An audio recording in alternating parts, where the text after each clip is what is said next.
نحمده ونصلي ونسلم على رسوله الكريم اما بعد فاعوذ بالله من الشيطان الرجيم بسم الله الرحمن الرحيم وَلَقَدْ يَسَّرْنَا الْقُرْآنَ لِلذِّكْرِ فَهَلْ مِن مُدَّكِرٍ صدق اللہ العظیم۔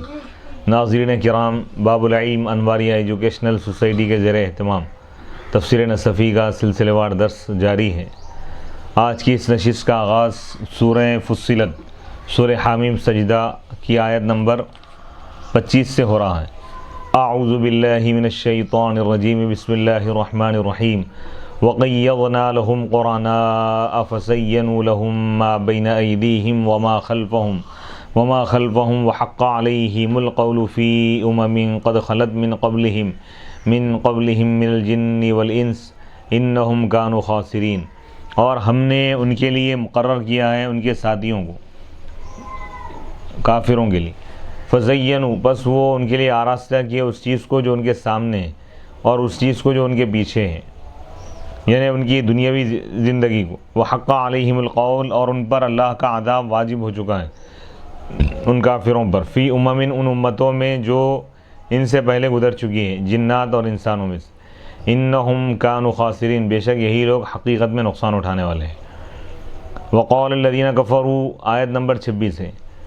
وقال الذین کفروا، اور کہا کافروں نے، لا تسمعوا لہذا القرآن، کفار آپس میں ایک دوسرے سے کہنے لگے کہ تم اس قرآن کو نہ سنو، والغوا فیہ، اور قرآن کی تلاوت کے وقت تم گڑبڑ کرو، شور و شغب کرو، لعلکم تغلبون، تاکہ تم غالب آ جاؤ۔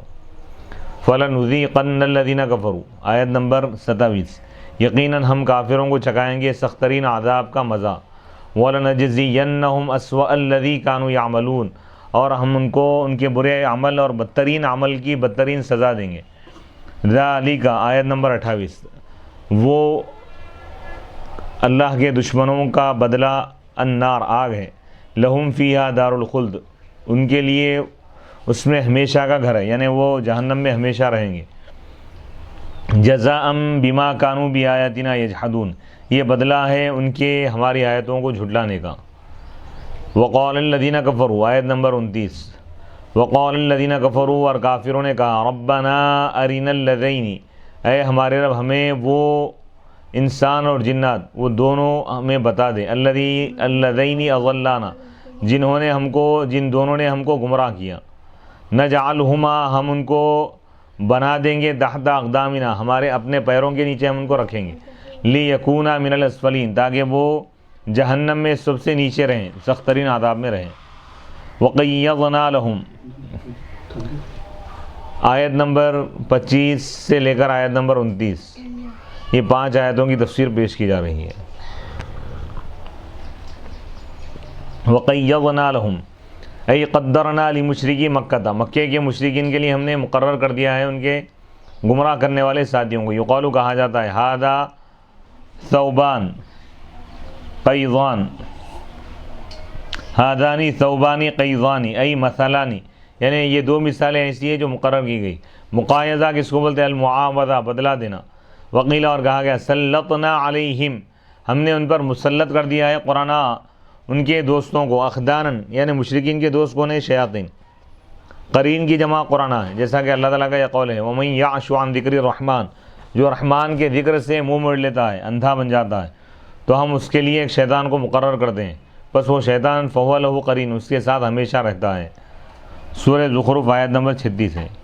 فَزَيَّنُوا لَهُمْ، تو وہ شیاطین ان کے لیے آراستہ کر دیے اس چیز کو جو ان کے سامنے ہے اور اس چیز کو جو ان کے پیچھے ہے، ای ما تقدم من اعمالہم، یعنی ان کے گزرے ہوئے اعمال کو بھی خوبصورت بنا کر پیش کر رہے ہیں، اچھا بنا کر، اور آنے والے اعمال کو بھی، آنے والے آئندہ یہ لوگ جو گناہ کرنے والے ہیں اس کو بھی سجا کر پیش کر رہے ہیں۔ او ما بین ایدیہم من امر الدنیا، یا ما بین ایدیہم سے کیا مراد ہے؟ یعنی جو کچھ ان کے سامنے ہے اس کو لوگ آراستہ کر دی، یعنی دنیا کا معاملہ، واتباع الشہوات، اور خواہشات کی اتباع، اس کو وہ لوگ آراستہ کر دی، اور جو کچھ ان کے پیچھے من امر العاقبہ، آخرت، وہ اللہ، یعنی اس کو کیا بول رہے ہیں لوگ آخرت کے بارے میں؟ شیاطین کافروں کو گمراہ کرتے ہوئے کہہ رہے ہیں کہ آخرت نہیں ہے، حساب و کتاب نہیں ہے۔ وحق علیہم القول، اور ان پر، ان کافروں پر اللہ کا عذاب واجب ہو چکا ہے، کلمۃ العذاب، فی امت، فی جملۃ امم، جملہ کافر امتوں میں ان کا بھی شمار ہوگا، اور اس کا محل نصب ہے بہر حال کی بنیاد پر، کائنین، اس حال میں کہ وہ ان امتوں میں ہوں گے، جو گزر چکی ہے ان سے پہلے، جنات اور انسانوں میں سے جو کافر ہیں. انہم کانوا خاسرین، بے شک یہی لوگ حقیقت میں نقصان اٹھانے والے. ہوا تعلیل استحقاقہم العذاب، یہ علت بیان کرنا ہے ان کافروں کے عذاب کے مستحق ہونے کی. عذاب کے مستحق کیوں ہو رہے لوگ؟ کیونکہ کفر اور شرک کیے، اپنے آپ کو نقصان پہنچائے. اور ضمیر ان کے لیے بھی ہے اور گزری ہوئی کافر امتوں کے لیے بھی ہے. وقال الذین کفروا، اور کہا ان لوگوں نے جو کفر کیا، کافروں نے کہا، لا تسمعوا لهذا القرآن، اس قرآن کو تم نہ سنو. اذا قرئ، جب قرآن پڑھا جاتا ہے تو لوگ قرآن سننے سے روکتے تھے. والغوا فیہ، اور تم اس میں شور و شغب کرو. لعلکم تغلبون، تاکہ تم غالب آ جاؤ. وعارضوہ، قرآن کا مقابلہ کرو دوسرے ایسے کلام سے جو سمجھ میں نہیں آتا. حتی تشوشوا علیہ، یہاں تک کہ تم تشویش میں ڈال دو. وتغلبوا علی قراءتہ، نبی کی قراءت پر، قرآن کی قراءت پر تم غالب آ جاؤ. اور لغت واللغا، لغا کس کو بولتے ہیں؟ الساقط من الکلام، بیکار کلام جس کا کوئی فائدہ نہ ہو. یعنی بیکار گفتگو کرو. قرآن جب پڑھا جا رہا ہے تو تمہاری آوازیں بلند ہو تاکہ لوگ قرآن نہ سن سکے. تو قرآن کو سننے سے روکنا یہ کافروں کا شیوا ہے. فَلَنُذِيقَنَّ الَّذِينَ كَفَرُوا عَذَابًا شَدِيدًا، یقیناً ہم ضرور کافروں کو سخت ترین عذاب کا مزہ چکائیں گے. یجوز و جائز ہے کہ ان یرید بالذین، کہ اللہ تعالیٰ مراد لے الذین کفروا سے یہی لوگ جو شور و شغب کر رہے ہیں، اور ان کو یعنی دوسرے کافروں کو یہ جو کفار شور و شغب کا حکم دے رہے ہیں یہ لوگ مراد ہو. اور ولیکن یذکر الذین کفروا، لیکن اللہ تعالیٰ الذین کفروا جو ذکر فرمائیں یہ عام ہے ور تمام کفار. لینتووا تحت ذکرہم، تاکہ یہ لوگ بھی شامل ہو جائیں ان کے ذکر میں. وَلَنَجْزِيَنَّهُمْ، اور ضرور ہم ان کو سزا دیں گے، بدلہ دیں گے ان کے بدترین عمل کا، بدترین صلہ ہم دیں گے ان کو. ای اعظم عقوبۃ، یعنی سخت ترین عذاب ہم ان کو دیں گے. علی اسوأ اعمالہم، ان کے بدترین اعمال پر. وہو الکفر، اور وہ کفر ہے.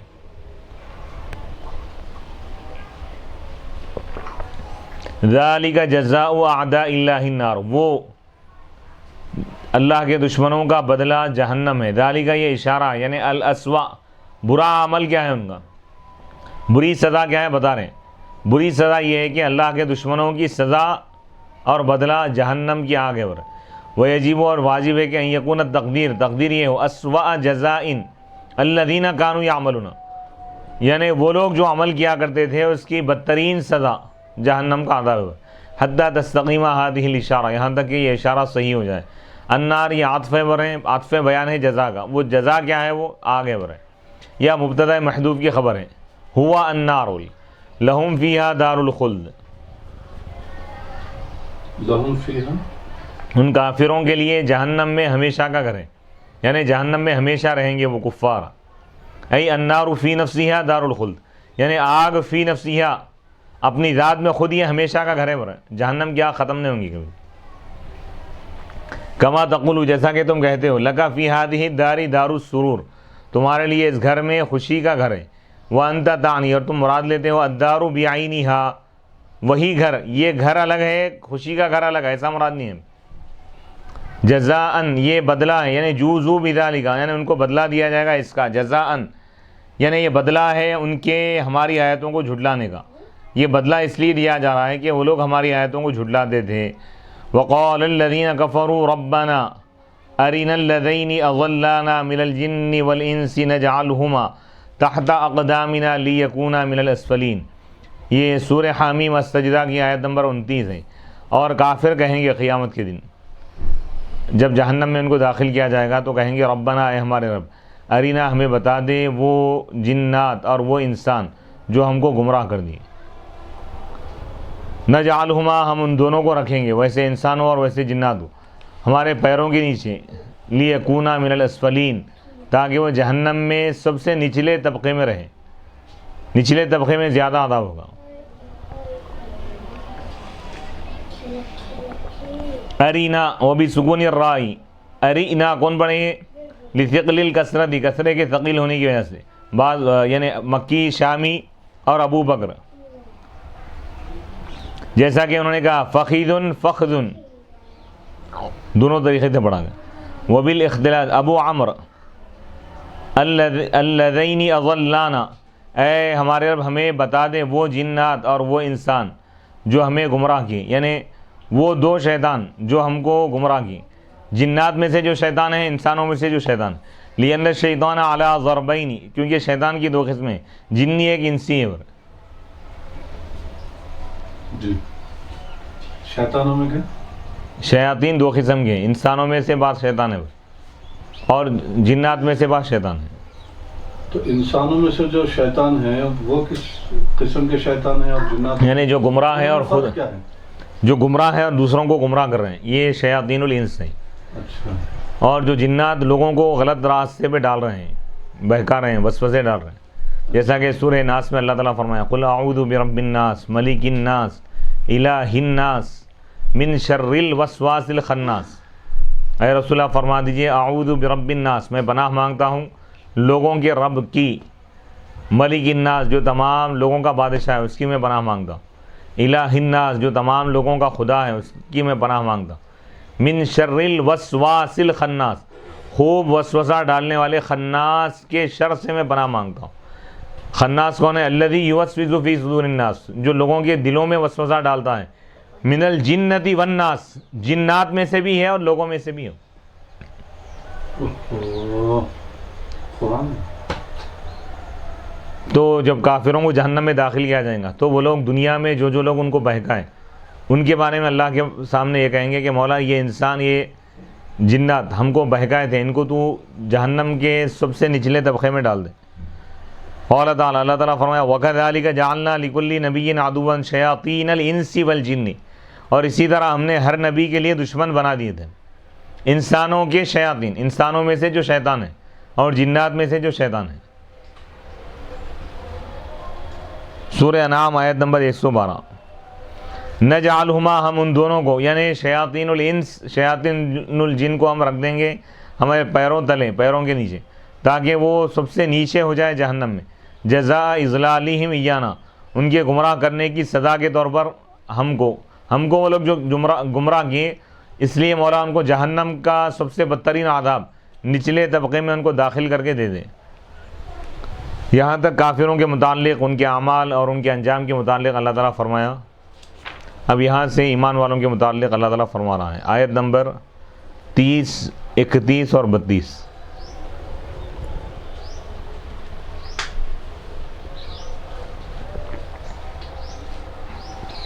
ان الذین قالوا، یقیناً وہ لوگ جن لوگوں نے یہ کہا کہ ربنا اللہ، ہمارا رب اللہ ہے، ثم استقاموا، پھر وہ اس پر قائم رہیں، اسی بات پر قائم رہے، ایمان پر۔ اب ان کا فیضان کیا ہے بتا رہے ہیں، تتنزل علیہم الملائکہ، فرشتے ان پر نازل ہوں، فرشتے آئیں گے، رحمت کے فرشتے ان کے بعد، یہ کہتے ہوئے ان کی موت کے وقت اللہ تخافوا، کہ تم خوف زدہ مت ہو، ولا تحزنوا، غم زدہ بھی مت ہو۔ خوف اور غم کیوں لے کے یہاں پہ؟ آخرت کا خوف، اب آگے جہاں جا رہے ہیں وہاں پہ کیا حال ہوگا، قبر اور حشر کا خوف تھا۔ فرشتے ہو رہے ہیں، ڈرنے کی ضرورت نہیں، ایمان تمہارے ساتھ ہے۔ غم کس بات کا ہو رہا؟ بیوی بچے چھوٹ رہے ہیں، گھر والے چھوٹ رہے ہیں، یعنی دنیا کے جو رشتہ دار ہیں ایمان والے اور گھر والے، وہ لوگ جو چھوٹ رہے ہیں اس کا جو غم ہو رہا تھا، وہ لوگ بول رہے ہیں غم کرنے کی بھی ضرورت نہیں ہے، تم نہ غم کی ضرورت ہے نہ خوف کی ضرورت ہے، نہ تم خوف زدہ ہو نہ غم زدہ ہو۔ وَأَبْشِرُوا، بلکہ تم خوش ہو جاؤ، بالجنت التی، اس جنت سے جس کا تم سے وعدہ کیا جاتا تھا۔ تم اچھی جگہ پہ جا رہے، غم کب ہوتا؟ جس مقام پر تھا اس سے برے مقام پہ اگر انسان جا رہا ہے تو اس کو غم ہوگا یا ڈر ہوگا، خوف ہوگا۔ دنیا سے بہتر آخرت کے مقام، جنت میں جا رہا ہے مومن، تو اس کو خوف اور غم کی ضرورت ہی نہیں۔ نحن اولیاء، آگے اس کی تفسیر آگے آ رہی ہے، استقامت کے کئی معنی ہیں۔ آیت نمبر 31، نحن اولیاؤکم، ہم تمہارے دوست ہیں دنیاوی زندگی میں بھی اور آخرت میں بھی، ہم تمہارے نگران کار ہیں، ہم تمہارے مددگار ہیں۔ وَلَكُمْ فِيهَا، اور تمہارے لیے آخرت میں وہ چیزیں ہیں جس کا تمہارا نفس خواہش کرے گا، تم جو چاہو گے وہ چیز ملیں گی وہاں۔ وَلَكُمْ فِيهَا مَا تَدَّعُونَ، اور تمہارے لیے آخرت میں وہ چیزیں ہیں جو تم مانگو گے، جو تم طلب کرو گے۔ نُزُلًا من غفور رحیم، یہ خوب بخشنے والے، خوب رحم کرنے والے اللہ کی طرف سے تمہارے لیے مہمان نوازی ہیں۔ ان الذین قالوا، آیت نمبر 30، ان الذین قالوا ربنا اللہ، یقیناً وہ لوگ جن لوگوں نے یہ کہا کہ ربنا اللہ، ہمارا رب اللہ ہے، ای نطقوا بالتوحید، یعنی جو توحید کا کلمہ پڑھے، ثم استقاموا، پھر اس پر قائم رہیں، ثم ثبتوا علی الاقرار، اس اقرار پر، اس ایمان پر قائم رہیں، وہ مقتضیات ہی اور اس کے تقاضوں پر. وانی صدیق حضرت سیدنا ابو بکر صدیق رضی اللہ تعالیٰ عنہ سے اس کی تفسیر مروی. آپ فرماتے ہیں کہ استقاموا فعلا کما استقاموا قولا، جیسا قولی اعتبار سے قائم رہے عملی اعتبار سے بھی استقامت پر رہے. قول یعنی کلمہ جو پڑھے تھے اس عقیدے پر قائم رہیں، عملی طور پر بھی قائم رہے. سبحان اللہ سبحان اللہ. وعنہ اور ان سے یہ روایت ہے کہ انہو تلاہا کہ آپ نے اس آیت کی تلاوت کی. ثم قال پھر آپ نے فرمایا، لوگوں سے پوچھا کہ ما تقولون فیہا، تم اس آیت کے بارے میں کیا کہتے ہو؟ تو لوگوں نے کہا کہ لم یذنبوا. استقامت کے معنی بعض لوگ یہ مراد لیے کہ بھئی ایمان لانے کے بعد وہ لوگ گناہ نہیں کی. تو حضرت ابو بکر صدیق رضی اللہ تعالیٰ عنہ نے فرمایا کہ حملتم الامر، تم معاملے کو محمول کر دی، علی اشدہ سخت ترین معنی پر. گناہ نہیں کیے یہ تو ناممکن چیز ہے، ایمان والے سے بھی گناہ ہو سکتا ہے. قالوا تو پھر لوگوں نے پوچھا کہ آپ کیا کہتے ہیں؟ تو آپ نے فرمایا کہ لم یرجعوا الی عبادت الاوثان، ایمان لانے کے بعد بت پرستی کی طرف مائل نہیں، ایمان پر قائم رہے. یہ معنی ہے. اچھا بت پرستی کی طرف نہیں لوٹے، دوبارہ پھر کفر اور شرک کی طرف نہیں گئے، بھائی ایمان پر قائم رہے. تو وہ مراد کلمہ پڑھ لیے اور آخری سانس تک ایمان پر قائم رہے، ایمان سے نہیں ہٹے. جی کفر اور شرکیہ کوئی عمل نہیں کرے، جی کفر اور شرک سے بچے رہیں، یہ معنی ہے. تو ان پر اللہ تعالیٰ رحمت کے فرشتوں کو نازل فرمائے. تمام ایمان والوں کے لیے بشارت ہے. سبحان اللہ سبحان. عقیدے پر استقامت مراد ہے، ایمان اور عقیدے پر قائم رہنا. جی پھر حضرت ابو بکر صدیق رضی اللہ عنہ یہ فرمانے کہ قول دو تفسیریں بیان کی. جی صدیق مطلب یہ ہے کہ بھئی زبان سے جو کلمہ پڑھے نا جی اسی کے مطابق عقیدہ بھی عملی طور پہ ویسی رکھے. کلمہ پڑھ کے پھر عملی طور پر شرک یا کفر کی طرف نہیں گئے، یہ بولنا چاہ رہا. جی جی جی. وعن عمر حضرت سیدنا عمر بن خطاب رضی اللہ تعالیٰ عنہ سے مروی. آپ فرمائیں گے لم یروغوا روغان الثعالب، یعنی لومڑی کی چال نہیں چلے وہ لوگ، یعنی منافق نہیں بنے. زبان سے کلمہ پڑھ رہے لیکن دل میں ایمان نہیں ہے، ایسا نہیں کرے. دل سے بھی ایمان لائے، زبان سے بھی اظہار کیا کلمہ. سبحان اللہ. ای لم ینافقوا، منافقت اختیار نہیں کیے بولو، خالص ایمان لائے دل سے بھی زبان سے بھی. وعن عثمان حضرت سیدنا عثمان غنی رضی اللہ تعالیٰ عنہ سے اس کی تفسیر مروی. آپ فرمائیں کہ اخلصوا العمل، وہ عمل کو خالص کر دیا، اللہ کی رضا کے لیے عمل کی. وعن علی رضی اللہ عنہ ادوا الفرائض، مولا کائنات حضرت علی رضی اللہ تعالیٰ عنہ فرماتے ہیں کہ جو لوگ ایمان لائے پھر اس پر قائم رہے، اس سے مراد یہ ہے کہ وہ لوگ فرائض کو ادا کیے. اچھا. وعن الفضیل حضرت فضیل سے مروی، یہ تابعی ہے. زہیدوا فی الفانیہ، فانی چیز سے بے رغبتی اختیار کی، اس سے منہ موڑ لیے دنیا سے. ورغبوا فی الباقیہ، باقی رہنے والی جو چیز ہے آخرت کی طرف مائل ہو گئے. وقیل اور کہا گیا حقیقت الاستقامت، استقامت کی حقیقت یہ ہے کہ القرار بعد الاقرار، اقرار کے بعد اس پر قرار اختیار کرنا، اس پر قائم رہنا، ایمان لانے کے بعد اس پر قائم رہنا، ایمان سے نہ ہٹنا، یہ استقامت ہے. جی جی. للفرار بعد الاقرار، یہ مولا علی جو فرما رہے ہیں کہ فرائض کیا ادا کی. فرائض یعنی جو فرض چیزیں ہیں اس کو نہیں چھوڑے، ایمان لانے کے بعد فرض کو ادا کرنا ضروری ہے. تو ان کے لیے یہ بشارتیں ہیں. جنت تو تمام ایمان والے جائیں گے، لیکن رحمت کے فرشتے کس کے لیے اتریں گے؟ وہ لوگ جو ایمان لانے کے بعد فرائض کو نہیں چھوڑے، فرائض کا اہتمام کرتے رہے، فرض نمازیں پڑھتے رہے، فرض زکوٰۃ دیتے رہے، فرض روزے رکھتے رہے، فرض حج ادا کی، فرض حقوق ادا کی. نوافل نہیں بھی کیے لیکن فرض بھی اگر ادا کر لیے تو ان کے لیے بھی یہ بشارت ہے. وہ سبحان اللہ سبحان اللہ. للفرار بعد الاقرار، یعنی اقرار کے بعد بھاگنا نہیں ہے، یعنی اقرار کر لیے لیکن پھر اس سے مکر جا رہے ہیں، ایسا نہیں. ایمان پر قائم رہنا مراد ہے. تتنزل علیہم الملائکہ، ان کے پاس فرشتے نازل ہوں گے عند الموت، موت کے وقت. ان بمعنی ان، ای یعنی یہ کہتے ہوئے، یا بانہ یہ کہتے ہوئے کہ لا تخافوا، تم خوف زدہ مت ہو. ای لا تخافوا ما تقدمون علیہ، جس چیز کی طرف تم جا رہے ہو اس سے تم خوف زدہ مت ہو. قبر میں تم جا رہے ہو، وہاں پر ڈرنے کی ضرورت نہیں ہے. حشر کے میدان میں تم جاؤ گے، وہاں پہ بھی خوف کی ضرورت نہیں ہے. ولا تحزنوا، اور تم غمزدہ مت ہو اس چیز پر جو تم چھوڑ کر جا رہے ہو. دنیا میں بیوی بچوں کو چھوڑ کے جا رہے ہیں، گھر دار، دنیاوی زندگی، تو اس کی تم فکر مت کرو. فالخوف غم، خوف اس غم کو کہتے ہیں جو انسان کو لاحق ہوتا ہے ناپسندیدہ چیز کی توقع کی وجہ سے، یعنی کوئی چیز کے، ایک خطرناک چیز کے لاحق ہونے کا اگر خوف ہو تو اس کو خوف کہتے ہیں. یعنی خوف کا تعلق آنے والی چیز سے، اور غم کا تعلق گزری ہوئی چیز سے، اور غم اس لاحق ہوتا ہے اس کے واقع ہونے کی وجہ سے.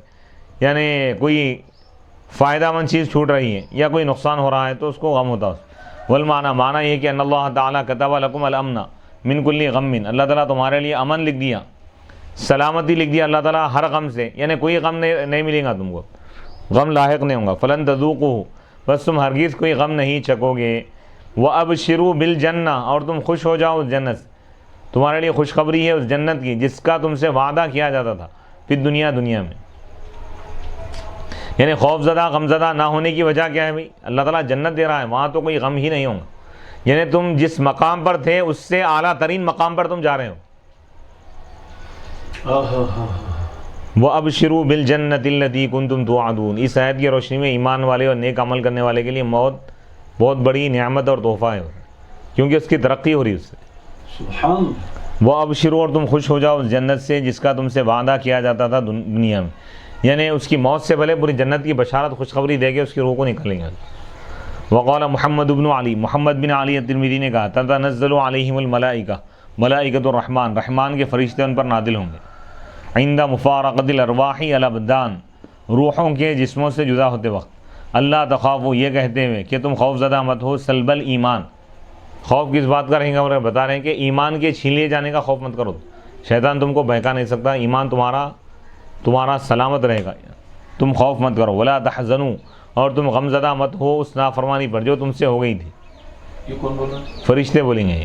وابشروا، اور تم خوش ہو جاؤ جنت کے داخل ہونے، جنتوں میں داخل ہونے سے جس کا تم سے وعدہ کیا جاتا تھا فی سالف الزمان، گزرے ہوئے زمانے میں.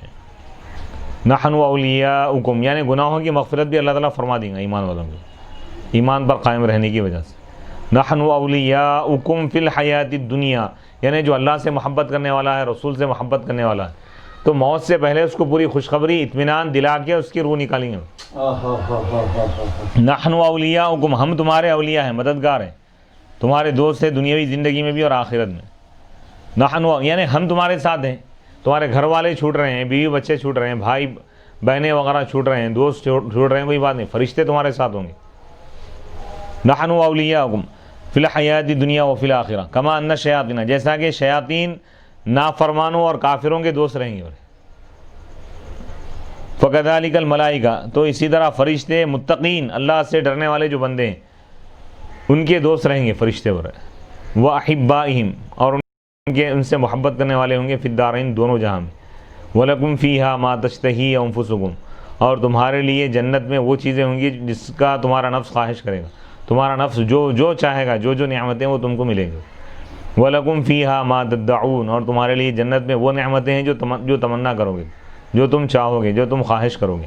نزولاً، یہ مہمان نوازی ہے تمہاری اس اللہ کی طرف سے جو خوب بخشنے والا ہے، خوب رحم کرنے والا ہے. وہ رزق، نزول کس کو بولتے ہیں؟ وہ رزق جو مہمان کے لیے تیار کیا جاتا ہے. وہ ضیف، اور وہ مہمان ہے. اس کو جو نصب آ رہا ہے حال کی بنیاد پر، اس حال میں کہ یہ نزول ہے، تیار کیا ہوا رزق ہے، غفور رحیم کی طرف سے ہو رہا ہے. ومن احسن قولا، یہاں سے نیا ایک مضمون شروع ہو رہا ہے. آیت نمبر 33، ومن احسن قولا ممن دعا الى اللہ وعمل صالحا وقال اننی من المسلمین. یعنی اس شخص سے بڑھ کر کون اچھا ہو سکتا ہے؟ اس شخص سے بڑھ کر کس شخص کی بات اچھی ہو سکتی ہے؟ اس شخص کی بات سے بہتر کس کی بات ہو سکتی ہے؟ جو اللہ کی طرف بلایا اور نیک عمل کیا اور کہا کہ بے شک میں مسلمانوں میں سے ہوں. یعنی دعوت الی اللہ، لوگوں کو نصیحت اور وعظ و نصیحت کرنے کے لیے جو کلام کرتا ہے، گفتگو کرتا ہے، اس کی گفتگو سے بہتر کسی اور کی گفتگو نہیں ہو رہا.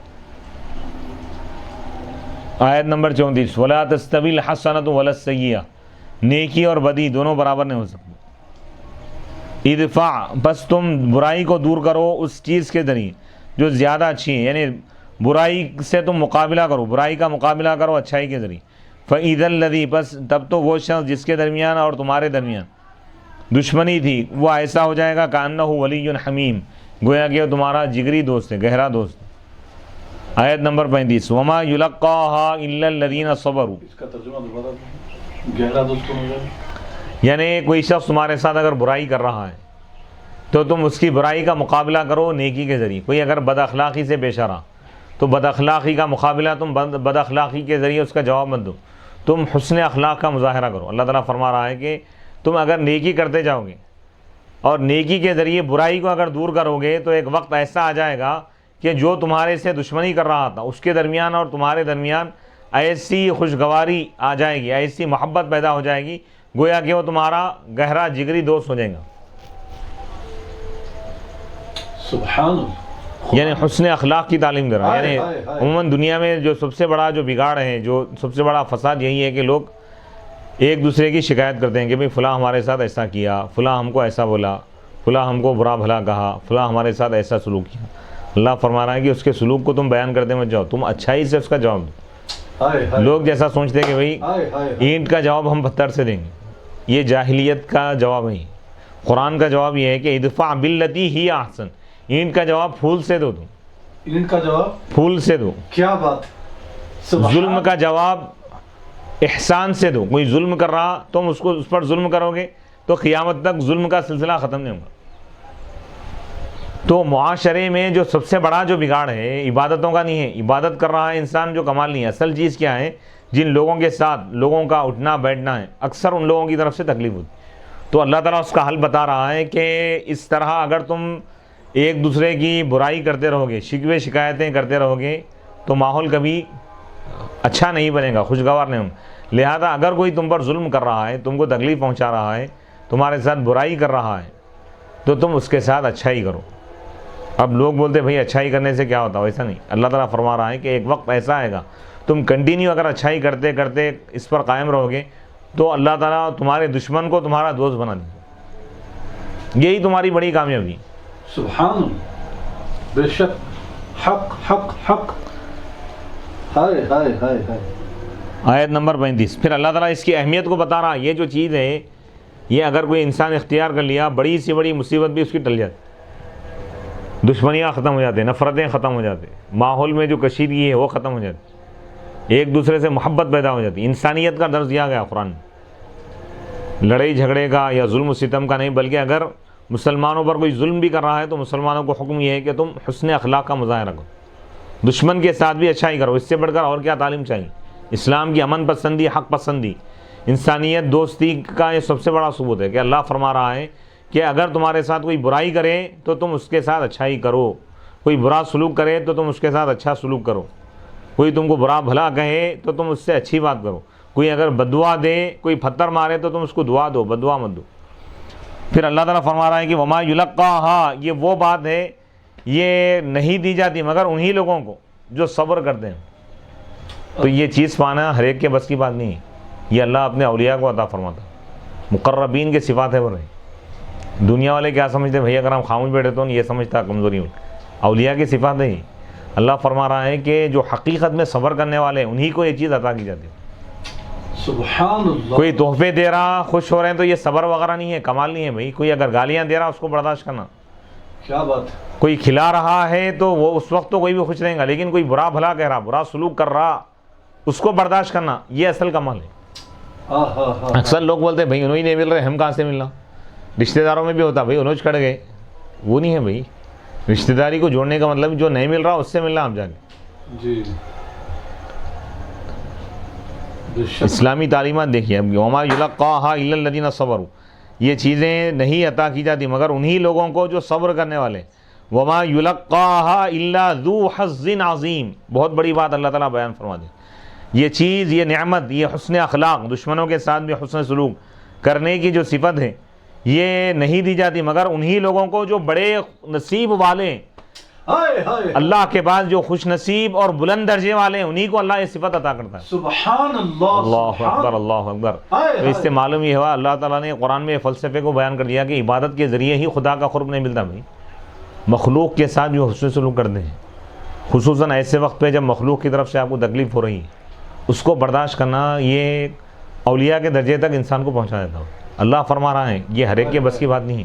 ہائے ہائے ہائے ہائے. انسان اپنی فطرت مزاج کے حساب سے تو یہ ہے کہ کوئی کسی چیز کو برداشت نہیں کر سکتا انسان، خاص طور پر اس کے نفس کے خلاف اگر کوئی چیز ہو رہی، کوئی برا بھلا کہہ رہا ہے، کوئی اس کی بے عزتی کر رہا، تو یہ تمام چیزوں کو برداشت کرنا یہ اولیاء کی صفات ہے.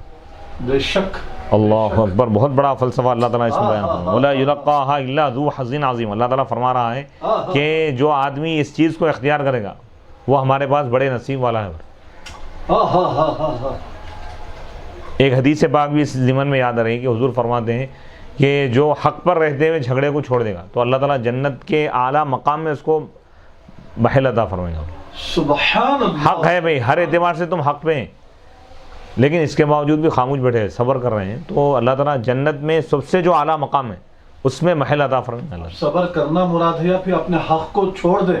جھگڑا، فتنہ، فساد، فتنے فساد کے خوف سے گیری اگر پیدا ہونے کا خطرہ ہو، اندیشہ ہو تو چھوڑ دینا یہ بہتر ہے بھائی. کیونکہ اللہ تعالیٰ جو دنیا کے اس یعنی جو اللہ کی رضا کے لیے اپنے حق کو معاف کر دے گا، چھوڑ دے گا، تو اللہ تعالیٰ جنت میں عطا کریں گا. تو یہ چیزیں جو ہیں قربانی کی وجہ سے یہ مقامات ملتے ہیں. صبر ہے، تحمل ہے، تکلیفیں وغیرہ ہیں. تو عموماً جو ہے انسان کا جو معاملہ ہوتا ہے ساتھ والوں سے تکلیف پہنچتی ہے، جو قریب جو لوگ رہنے والے قریبی رشتہ دار ہیں، یا ہو سکتا ہے بیوی بچوں کی طرف سے کوئی تکلیف پہنچے، پڑوسیوں کی طرف سے، یا جہاں پہ کام کرتے ہیں یا جو لوگ ہمارے ساتھ اٹھتے بیٹھتے ہیں ان کی طرف سے بھی کوئی تکلیف پہنچ رہی ہے تو اس کو برداشت کرنا چاہیے. تو یہ برداشت کرنا چاہیے، اور بچوں کو ڈانٹنا نہیں، مطلب مارنا نہیں چاہیے. عام طور پر جو ماں باپ غصے میں آ کر جو بچوں کو جو ہے گھوسے، لاتا، مکے مارتے ہیں اور جہالت کا مظاہرہ کرتے ہیں، تو ایسا مظاہرہ کرنے سے گریز کرنا چاہیے، بچنا چاہیے والدین. حسن اخلاقی تعلیم دینا چاہیے بچوں کو، نرم انداز. ماں باپ کے لیے بھی اس میں ایک بہتر، تمام لوگوں کے لیے بھائی جس سے بھی انسان کو تکلیف پہنچے اس تکلیف کو برداشت کرنا اور اس کے ساتھ حسن سلوک کے سلسلے کو جاری رکھنا، یہ ولایت کا اعلیٰ درجہ ہے. اولیاء کی صفات میں سے ہی. سیدنا امام حسین علیہ السلام، بے شک بے شک قربان جائیے، جیسے صبر فرمائے، صبر اور تحمل جو فرمایا، یقیناً یہ بہت اعلیٰ مثال ہے. تو اسی طرح نبی پاک علیہ السلام یہ جو چیز ہے یہ معاشرت، یہ پہلو اگر مسلمان اختیار کر لیں تو انشاءاللہ بہت کافی تبدیلی ہیں. کافی تبدیلی ہیں بے شک. کیونکہ اکثر جو لوگوں کو جو شکایت ہوتی ہے یہی چیزوں کی، اکثر 90% جو معاملات ہوتے ہیں دنیا میں، یعنی نماز کے دوران کسی کا کسی سے اختلاف نہیں ہوتا، مسجد میں کوئی اختلاف نہیں ہوتا، عبادتوں میں کوئی اختلاف نہیں ہوتا. اختلاف کہاں پہ ہوتا ہے؟ اللہ کے ساتھ بندے کا جو معاملہ ہے اس میں کوئی جھگڑا، کوئی اختلاف نہیں ہے نا بھائی. نماز میں کوئی اختلاف نہیں کرا، نماز پڑھنے کے لیے تو تمام لوگ تیار ہیں. روزہ رکھنے میں یعنی انسان کا جو جھگڑا ہوتا ہے، بحث ہوتی ہے، اختلاف ہوتا ہے، مخلوق سے ہوتا ہے نا، مخلوق کے ساتھ اس کا آمنا سامنا ہے. تو ویسے وقت پہ کیا تدبیر اختیار کرنا ہے اس حکمت کو اللہ تعالیٰ بیان فرماتا ہے. سبحان اللہ. اور فرما رہا ہے کہ یہ ہر ایک کو چیزیں ملتی ہیں، صبر والوں کو ملتی ہے، نصیب والوں کو یہ چیز ملتی ہے. یعنی دشمنوں کے ساتھ حسن سلوک کی جو صفت ہے اللہ تعالیٰ فرما رہا ہے کہ یہ بہت بڑی خوبی ہے. اللہ قرآن میں فرما رہا ہے تو اس کا اندازہ لگا سکتے، کیونکہ یہ انسان اپنے نفس کو مٹانا ہے. کیونکہ جب انسان کو کسی کی طرف سے تکلیف پہنچتی ہے تو اس کے دل میں ایک قسم کی نفرت بڑھ جاتی، ارے فلاں شخص مجھ کو ایسا بولا تھا، ایسا کیا تھا. تو اللہ فرما رہا ہے کہ یہ مزاج کو تم مٹا دو، یہ جو تمہاری فطرت ہے اس کو تم مٹا دو، غصے کو پی جاؤ. تو یہ نفس کو مٹانا ہی یہ تصوف اور ولایت ہے. اس قرآنی تعلیمات کیا ہے دیکھیے، یہ اگر ایک تعلیم کو اگر اپنا لیا جائے تو پوری دنیا میں امن ہو. تو قرآن امن کا پیغام لے کر آئے کہ ایک انسان کو دوسرے انسان کے ساتھ کس طرح رہنا چاہیے، محبت کے ساتھ، اخلاص کے ساتھ، بھائی چارگی کے ساتھ. کسی سے اگر کسی کو تکلیف پہنچ بھی جائے تو اس کو معاف کر دینا چاہیے، نظر انداز کرنا چاہیے. یہ ان آیتوں میں یہ درس دیا گیا. آیت نمبر 36 وَإِمَّا يَنزَغَنَّكَ مِنَ الشَّيْطَانِ نَزْغٌ فَاسْتَعِذْ بِاللَّهِ. اور اگر شیطان کی طرف سے کوئی چیز آپ کو حق سے ہٹانے کی اگر کوشش کریں تو فَاسْتَعِذْ بِاللَّهِ، تو آپ اللہ کی پناہ مانگیں. إِنَّهُ هُوَ السَّمِيعُ، بے شک وہی سننے والا، العلیم جاننے والا ہے. وَمَنْ أَحْسَنُ، اب اس کی تفسیریں بیان کر رہے ہیں. آیت نمبر 33، 34، 35 اور 36، 4 آیتیں. وَمَنْ أَحْسَنُ قَوْلًا مِّمَّنْ دَعَا إِلَى اللَّهِ إِلَىٰ عِبَادَتِهِ، یعنی اس شخص سے بڑھ کر کس کی بات اچھی ہو سکتی ہے جو اللہ کی طرف بلایا، یعنی اللہ کی عبادت کی طرف، اور وہ اللہ کے رسول علیہ الصلوۃ والسلام میں بڑھا. دعا الی التوحید، حضور توحید کی طرف بلایا، اللہ کی کوئی ایک ماننے کی طرف آپ دعوت دی. وعمل صالحا اور نیک عمل کی, خالصا یعنی خالص عمل. وقال اور آپ نے فرمایا اننی من المسلمین بے شک میں بھی مسلمانوں میں سے ہوں, اللہ کے آگے سر جھکانے والوں میں سے ہوں. تفاخرا بالاسلام اسلام پر فخر کرتے ہوئے اور اسلام کا عقیدہ ثابت کرتے ہوئے. او اصحابہ علیہ السلام یا حضور علیہ السلام کے اصحاب مراد ہے برائے, اوی المؤذنون یا اذان دینے والے پر, اللہ کی طرف بلا رہے ہیں ابھی لوگ, اذان دینا اللہ کی طرف بلانا ہے. یا تمام ہدات رہنما جتنے بھی مسلم رہنما ہیں نا, مسلمان رہنما جتنے بھی علماء ہیں, والدعاۃ الی اللہ اللہ کی طرف بلانے والے مبلغین ہیں, یہ تمام لوگ اس میں شامل ہوں گے. ولا تستوی الحسنۃ ولا السیئۃ اور اچھائی اور برائی دونوں برابر نہیں ہو سکتے. ادفع باللتی ہی احسن تو تم برائی کو دور کرو اس اچھائی کے ذریعے, اس عمل کے ذریعے جو زیادہ اچھا ہے.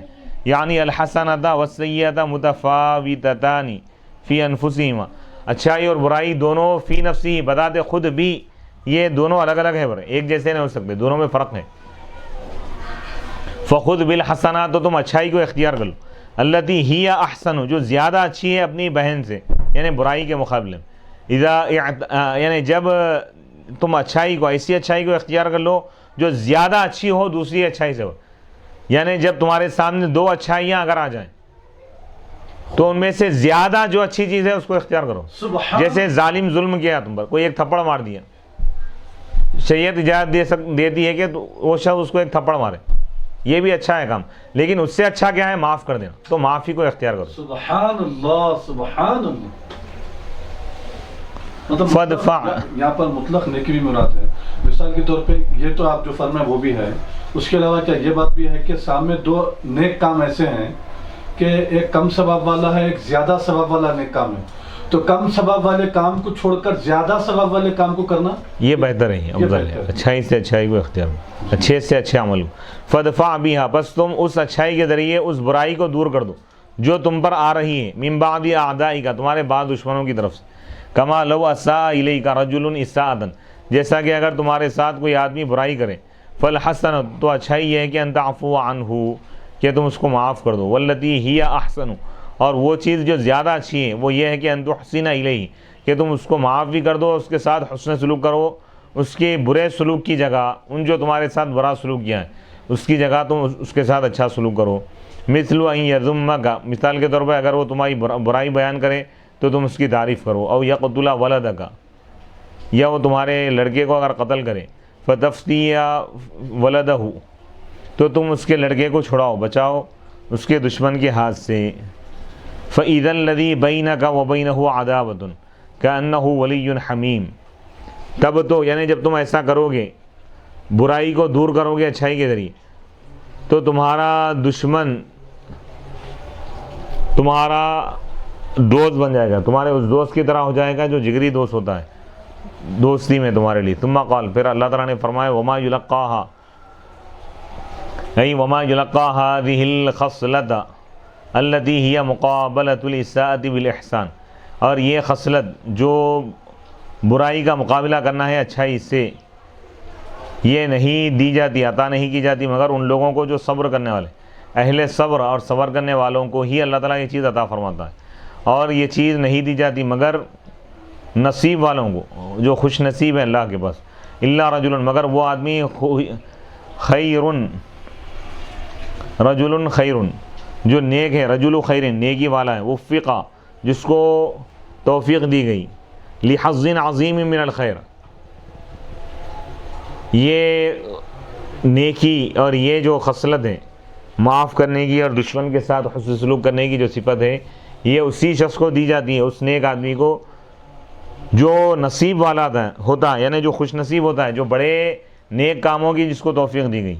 وَإِنَّمَا لَمْ يَقُلْ اللہ تعالیٰ یہ نہیں فرمائے گا فَدْفَعْ بِالَّتِي هِيَ أَحْسَنُ فا استعمال نہیں کیا گیا ہم پہ, بغیر فا کے ادفاع ہے ہم پہ,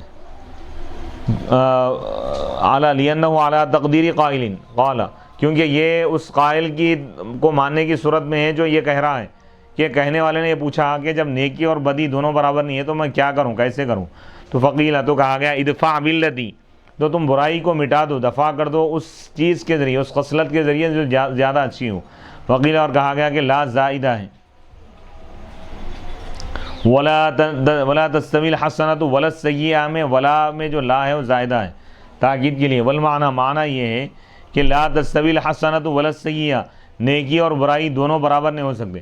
وکان القیاس علی ھذا التفسیر، اور قیاس اس تفسیر پر یہ تھا کہ یقال کہا جاتا ادفع باللتی ہی حسنۃ، یعنی تم سیئہ برائی کو مٹا دو حسنہ کے ذریعے، لیکن احسن فرمایا اللہ تعالیٰ، ولیکن وضع التی ہی احسن، التی ہی احسن کو حسنہ کی جگہ رکھا گیا، یعنی نیکی کی جگہ سب سے بڑی نیکی، زیادہ اچھی عمدہ جو نیکی ہے اس کو رکھا گیا، لیکن تاکہ یہ زیادہ بلیغ ہو جائے نیکی کے ذریعے دفع کرنے میں، لأن من دفع بالحسنى، کیونکہ جو زیادہ اچھی نیکی کے ذریعے برائی کو دور کرے گا، فہان علیہ الدفع، تو اس سے کم درجے کی نیکی کے ذریعے اس کو برائی کو دور کرنا اس کے لیے آسان ہو جائے گا۔ وعن ابن عباس، حضرت سیدنا عبداللہ بن عباس رضی اللہ تعالیٰ عنہما سے مروی ہے، باللتی ہی احسن سے مراد الصبر ہو رہا ہے، یعنی تم برائی کو دور کرو اس چیز کے ذریعے جو زیادہ اچھی ہے، یعنی صبر کرو تم عند الغضب، غصے کے وقت، والحلم، اور تم بردباری کو اختیار کرو جہالت کے وقت، کوئی اگر جہالت سے پیش آئے تم اس وقت خاموش ہو جاؤ، اس کو نظر انداز کر دو۔ والعفو عند الاساءة، اور برائی کوئی برا سلوک کرے تو تم اس کو معاف کر دو۔ وفسر الحظ بالثواب، اور یہاں پر ثواب سے مراد یعنی حظ سے مراد ثواب ہے، یعنی یہ معاف کرنے کی صفت، غصے کو پی جانے کی صفت اور برائی کا بدلہ اچھائی سے دینے کی جو صفت ہے، یہ بڑے ثواب والوں کو ہی اللہ تعالیٰ یہ عطا فرماتا ہے، یعنی جس کے اندر بھی یہ صفت موجود ہے اس کو بہت بڑا ثواب دیا جائے گا۔ وعن الحسن، اور حضرت حسن بصری رحمۃ اللہ علیہ سے مروی، واللہ ما عظم حظ دون الجنہ، یعنی جنت سے کم کوئی ثواب بڑا نہیں ہے جنت کو چھوڑ کر، یعنی جنت ہی سب سے بڑا ثواب ہے، یعنی ایسے شخص کو اللہ تعالیٰ جنت عطا فرمائے گا جو ظلم کا بدلہ نہیں لیتا، جو اپنے دشمنوں کو معاف کرتا ہے، جو برائی کا بدلہ اچھائی سے دیتا ہے، اور جو غصے کے وقت صبر کرتا ہے، ایسے لوگوں کو اللہ تعالیٰ جنت عطا فرماتا ہے۔ وقیل نزلت، کہا گیا کہ آیت مبارکہ نازل ہوئی فی ابی سفیان بن حرب، ابو سفیان بن حرب کے بارے میں، وکان عدوا مؤذیا للنبی صلی اللہ علیہ وسلم، اور یہ ابو سفیان اسلام لانے سے پہلے نبی پاک علیہ الصلوۃ والسلام کو تکلیف پہنچانے والے دشمن تھے، حضور کے دشمن تھے۔ فصار ولیا، بس وہ حضور کے دوست بن گئے، حضور کے حسن اخلاق کی وجہ سے گہرے اور جگری دوست بن گئے۔ وَإِمَّا يَنزَغَنَّكَ مِنَ الشَّيْطَانِ نَزْغٌ، النَّزْغُ شِبْهُ الْخَنْسِ، وَالشَّيْطَانُ يَنزَغُ الْإِنسَانَ كَأَنَّهُ يَخْنَسُهُ يَبْعَثُهُ عَلَى مَا لَا يَنبَغِي وَجُعِلَ النَّزْغُ نَازِغًا كما قيل جد جده أو أريد وإما ينزغنك نازغ وصفا للشيطان بالمصدر أو لتسبيله، والمعنى وإن صرفك الشيطان عما وصيت به من الدفع بالتي هي أحسن فاستعيذ بالله من شره ومن على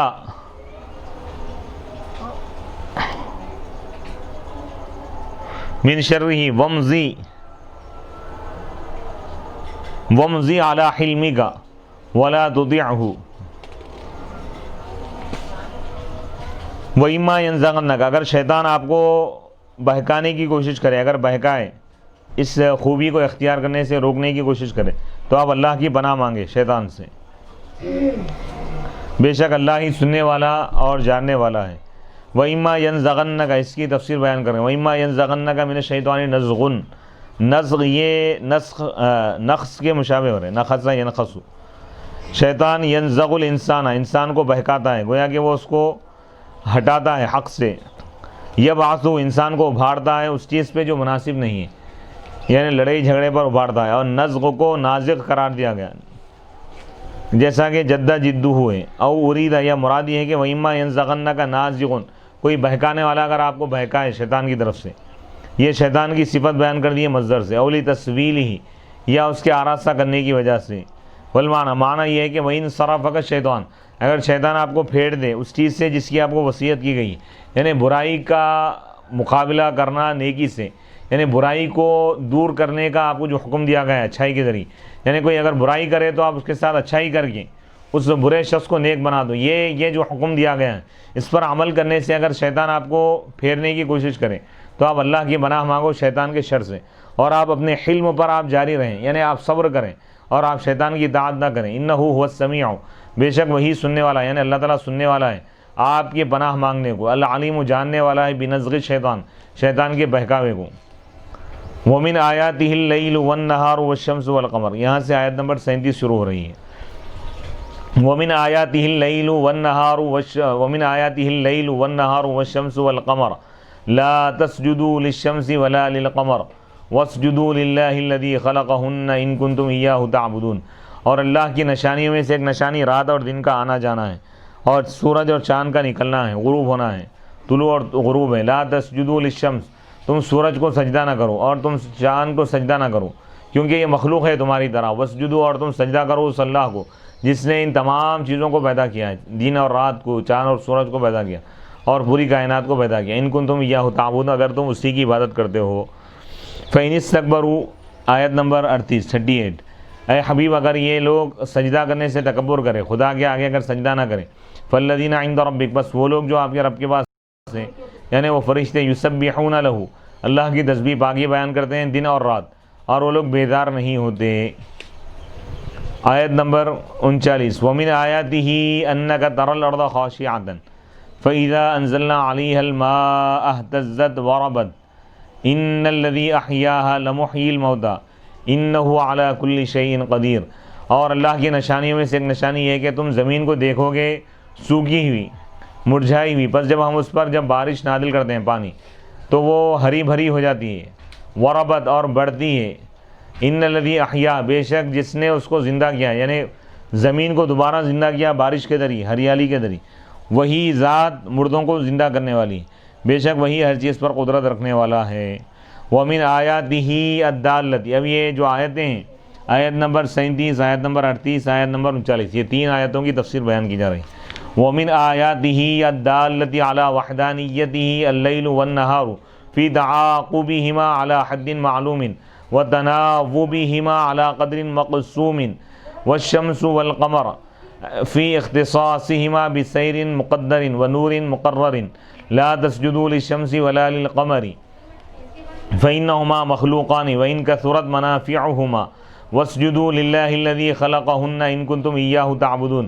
الضمیر فی خلقہن للآیات او اللیل والنہار والشمس والقمر لأن حکم جماعت ما لا يعقل حکم الانثى او الاناث تقول الاقلام بریتها وبریتهن ولعل ناسا منهم كانوا يسجدون للشمس والقمر كالصابئين في عبادتهم الكواكب ويزعمون أنهم يقصدون بالسجود لها السجود لله تعالى فنهوا عن هذه الواسطة وأمروا أن يقصدوا بسجودهم وجه الله خالصا وإن كانوا إياه تعبدون وكانوا موحدين غير مشركين فإن من عبد مع الله غيره لا يكون عابدا لله۔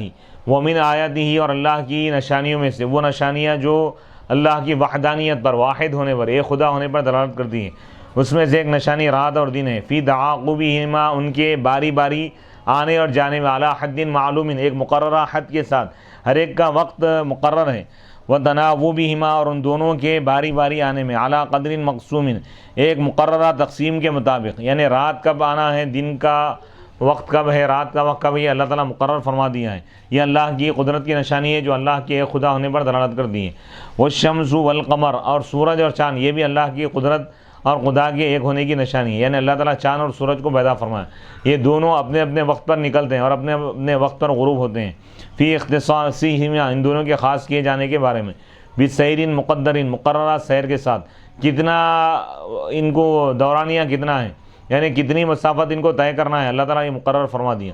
وہ نور مقرر، اور ان کی روشنی کتنی ہوں گی، اللہ تعالیٰ یہ بھی مقرر فرما دیا۔ لا تسجدوا، یہ جاننے کے بعد اب تم غیر اللہ کو سجدہ نہ کرو، خدا ہی کو سجدہ کرو، تم چاند اور سورج کو سجدہ نہ کرو، فإنہما، کیونکہ یہ دونوں بھی مخلوق ہیں، اگرچہ کہ ان کے فائدے زیادہ ہو، یہ مظاہر قدرت ہے، قدرت کی نشانیوں میں سے ایک نشانی ہے، تو ان نشانیوں کو سجدہ کرنا نہیں، اللہ کو سجدہ کرنا ہے۔ اللہ کی ذات ہی اصل ہے، اللہ ہی ساری کائنات کا پیدا کرنے والا ہے۔ لا تسجدوا للشمس ولا للقمر، تم چاند اور سورج کو سجدہ نہ کرو کیونکہ یہ دونوں بھی مخلوق ہے، اللہ تعالیٰ ان کا خالق ہے، اللہ تعالیٰ ان کو پیدا کیا۔ وہ ان کثرت، اگرچہ کہ ان کے فائدے زیادہ ہو، وَاسْجُدُوا لِلَّهِ الَّذِي خَلَقَهُنَّ، اور تم سجدہ کرو اس اللہ کو جس نے ان سب کو پیدا کیا. ان کنتم ایاہ تعبدون، اگر تم اسی کی عبادت کرتے ہو. خلقہن میں جو ضمیر ہے یہ آیتوں کی طرف جا رہی ہے، یعنی ان تمام نشانیوں کو اللہ ہی پیدا کیا.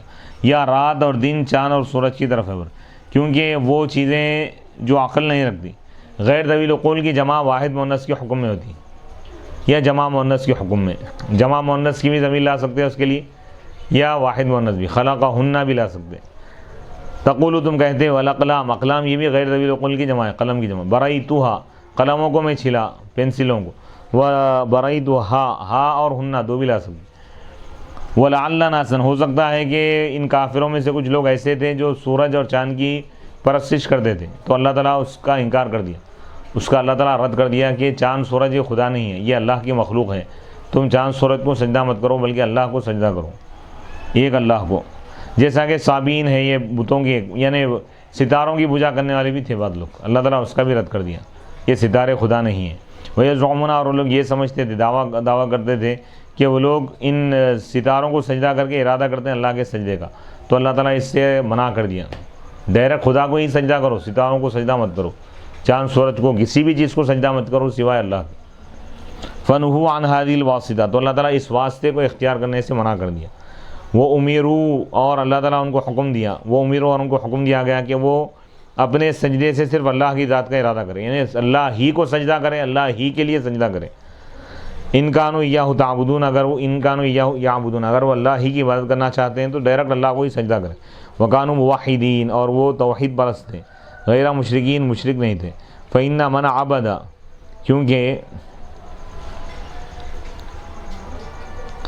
کیونکہ وہ جو اللہ کے ساتھ غیر کی عبادت کرے گا وہ اللہ کی عبادت کرنے والا نہیں سمجھا جائے گا. اللہ کی عبادت کرنے والا وہی ہے جو صرف اللہ کی عبادت کرے، اللہ کے ساتھ کسی اور کی عبادت نہ کرے. فَإِنِ اسْتَكْبَرُوا، پس اگر یہ لوگ تکبر کریں، یعنی یہ کفار اور مشرکین خدا کی عبادت کرنے سے اگر انکار کر دے، تکبر کرے، تو اللہ کی شان میں کوئی فرق نہیں آئے گا. کیونکہ فالذین، وہ لوگ جو آپ کے رب کے پاس ہیں، یعنی ملائکہ فرشتے، یسبحون لہ، اللہ کی تسبیح بیان کرتے ہیں، پاکی بیان کرتے ہیں صبح شام، ایک لمحہ بھی وہ لوگ خالی نہیں رہتے، دن اور رات، اور وہ بیزار نہیں ہوتے. لا یملون، وہ بیزار نہیں ہوتے. معنی یہ ہے کہ فَإِنِ اسْتَكْبَرُوا، اگر یہ کفار تکبر کریں اور اللہ کے حکم کو بجا نہ لائیں اور غیر اللہ کی ہی اگر یہ لوگ عبادت کرنا چاہ رہے ہیں، تو اللہ کو ان کی عبادت کی ضرورت نہیں، اللہ ان کی عبادت کا محتاج نہیں ہے، اللہ بے نیاز ہے. اللہ ان کو جہنم کا عذاب دے گا، جہنم میں عذاب دے گا. اللہ کے پاس کئی ایسے فرشتے ہیں جو اللہ ہی کی عبادت کرتے ہیں. وہ امیروں، اور ان کو یہ حکم دیا گیا تھا کہ یقصدوا، کہ وہ اپنے سجدے سے صرف اللہ کی ذات کا ارادہ کریں. فدعہم، اگر یہ لوگ اس کو نہیں مان رہے ہیں تو آپ ان کو چھوڑ دیجئے، ان کو ان کی حالت پہ چھوڑ دیجئے. فإن اللہ تعالی لا یعدم عابدا وساجدا بالاخلاص، یعنی اللہ تعالیٰ نہیں کھوتا ایسے عبادت گزار اور سجدہ کرنے والے جو اخلاص کے ساتھ عبادت کرتا ہے، اخلاص کے ساتھ سجدہ کرتا ہے. یعنی اللہ کے پاس کئی ایسے بندے ہیں جو اخلاص کے ساتھ اللہ کی عبادت کر رہے ہیں، اللہ ہی کی عبادت کر رہے ہیں، اللہ ہی کے لیے کر رہے ہیں، اللہ ہی کو سجدہ کرتے ہیں، اللہ کی رضا کے لیے ہی سجدہ کرتے ہیں. ایسے بہت سارے بندے اللہ کے پاس موجود ہیں. اللہ کو ان کافروں کی عبادت کی ضرورت نہیں ہے، اللہ تعالیٰ بے نیاز ہے. وَلَهُ الْعِبَادُ، اللہ تعالیٰ کے ایسے مقرب بندے ہیں، الَّذِينَ يُنَزِّهُونَهُ، جو اللہ کی پاکی بیان کرتے ہیں دن اور رات. عَنِ الْأَنْدَادِ، شرکاء سے اللہ کی پاکی بیان کرتے ہیں، یعنی اللہ کا کوئی شریک نہیں ہے، وہ لوگ یہ کہتے ہیں. وَعِنْدَ رَبِّكَ، عِنْدَ رَبِّكَ یہ عبارت ہے ورن زلفا، قریب ہے اللہ کے بر، اللہ کے پاس اونچا مقام رکھنے والے فرشتے ہیں. وہ موضع السجدہ، یہاں پر سجدے کی آیت ہے، لا یسمون، جو اس کو سنے یا پڑھے اس پر سجدہ کرنا واجب ہے. وہ موضع السجدہ، امام شافعی رحمۃ اللہ علیہ کا پاس سجدے کا مقام کیا ہے؟ لا یسمون. نہیں، ہمارے پاس سجدے کا مقام لا یسمون یہ آیت، اور امام شافعی رحمۃ اللہ علیہ کے پاس تعبدون ہے. ان کنتم ایاہ تعبدون، اگر تم اسی کی عبادت کرتے ہو. واسجدوا، اور تم اللہ ہی کو سجدہ کرو جو ان تمام نشانیوں کو، چاند سورج دن اور رات کو پیدا کیا، تمام ستاروں کو پیدا کیا، اگر تم اسی کی عبادت کرتے ہو. یہاں پر آیت سجدہ ان کے پاس. والاول احوط، لیکن ہمارے پاس جو ہے وہ زیادہ محتاط ہے، بعد والی جو آیت ہے. وَمِنْ آيَاتِهِ أَنَّكَ تَرَى الْأَرْضَ خَاشِعَةً، آیت نمبر 39۔ اور اللہ کی قدرت کی نشانیوں میں سے ایک نشانی یہ ہے کہ تم زمین کو دیکھو گے سوگی ہوئی، مرجھائی ہوئی، یابستاً، مغبرۃً، غبار آلود۔ خشوع اور تذلل کو بولتے ہیں، یعنی فروتن یا عاجزی انکساری کو بولتے ہیں، یعنی ایک دم زمین بکھری ہوئی تم دیکھو گے۔ یابستاً یعنی سوکھی ہوئی زمین۔ اب یہاں پر زمین کی حالت کے لیے یہ مجازی معنی لیے گئے۔ خشوع کس کو بولتے ہیں؟ اصل عاجز انکساری کو۔ زمین کی عاجز انکساری سے مراد یہ کہ قحط سالی، زمین کو تم قحط سالی اور میں دیکھو گے، لا نبات فیہا، اس میں کوئی پیداوار نہیں ہوگی، کوئی پودا نہیں ہوگا۔ فَإِذَا أَنزَلْنَا عَلَيْهَا الْمَاءَ، پس جب ہم اس پر بارش نازل کرتے ہیں تو زمین حرکت میں آ جاتی ہے، ہری بھری ہو جاتی ہے نباتات کی وجہ سے، اور وہ ربت بڑھ جاتی ہے، پھول جاتی ہے، پھلدار ہو جاتی ہے۔ ان الذی احیا، بے شک جس نے اس کو زندہ کیا وہی مردوں کو زندہ کرنے والا ہے، بے شک وہ ہر چیز پر قادر ہے۔ فَيَكُونُ قَادِرًا عَلَى الْبَعْثِ، تو ضرور بعث پر بھی قادر ہوگا، یعنی مرنے کے بعد دوبارہ اٹھانے پر بھی اللہ تعالیٰ قادر ہے۔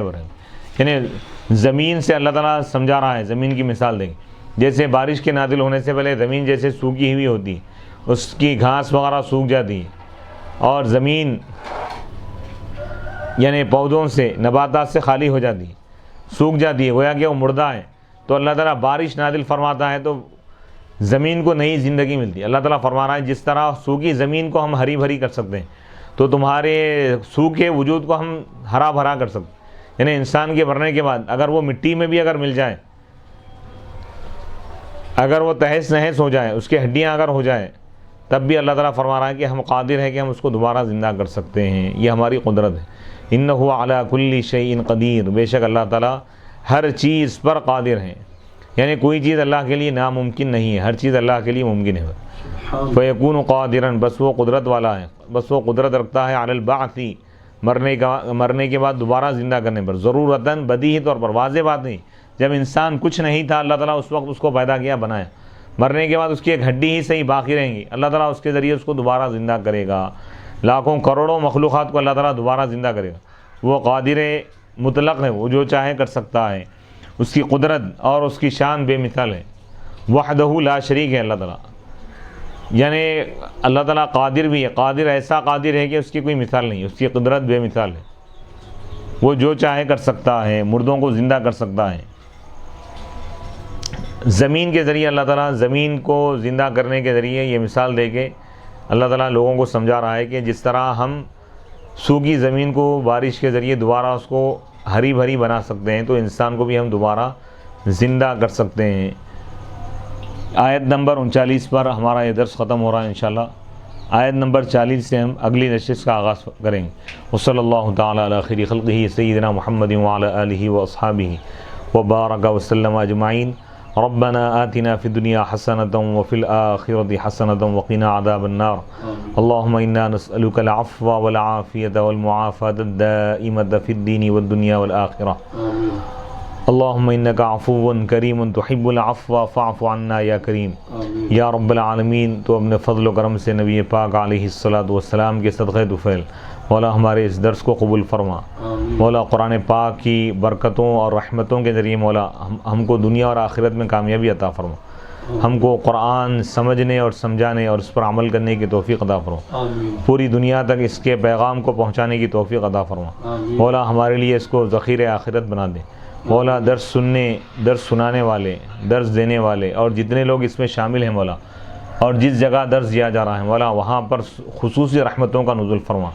مولا ہم سب کو تمام آسمانی بلاؤں، زمینی فتنوں، گردشوں، مصیبتوں، آفتوں، جانی اور مالی نقصان اور حوادثات سے ہم سب کو اور ہمارے اہل خانہ کو مولا محفوظ اور مأمون فرما دے۔ مولا عافیت اور سلامتی عطا فرما۔ مولا جو بیمار ہیں ان کو شفا عطا فرما۔ خاص طور پر جناب سید محمد عبد الواسع الحسینی اور ان کے اہل خاندان اور ان کے تمام گھر کے افراد کو مولا صحت اور عافیت عطا فرما۔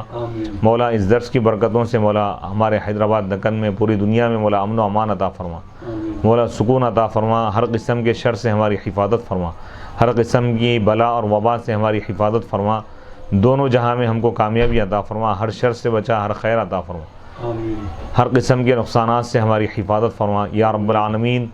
اپنے فضل و کرم سے نبی پاک علیہ الصلوۃ والسلام کے صدقے ہماری تمام دعاؤں کو قبول فرما برحمتک یا ارحم الراحمین والحمد للہ رب العالمین. اللهم صل على محمد وآل محمد.